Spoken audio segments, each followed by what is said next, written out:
Magandang umaga, ngayon po ay araw ng Linggo, October 20, 2024, update po muli sa lagay ng panahon.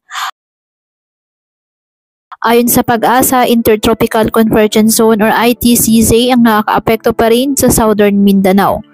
Samantala, patuloy rin po na minomonitor ang isang low pressure area sa loob po ng ating PAR. At ayon po sa forecast ng Pag-asa, posible itong pumasok ng ating Philippine Area of Responsibility ngayong araw or bukas. At within that time frame, ay posible din po ito na maging ganap na bagyo. At papangalan itong Christine ng Pag-asa sakaling naging bagyo na habang nasa loob ng ating PAR.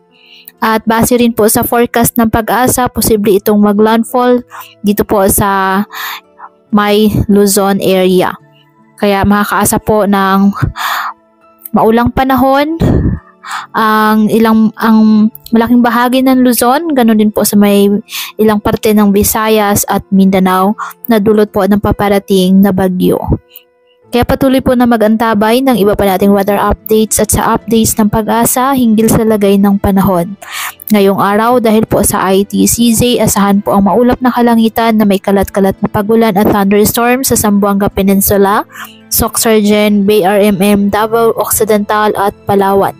Ang Cagayan Valley at Aurora, bahagyang maulap hanggang sa maulap na kalangitan with isolated rain showers or thunderstorms dulot ng easterlies. Apektado naman po ng mga localized thunderstorms ang Metro Manila at nalalabing bahagi ng ating bansa.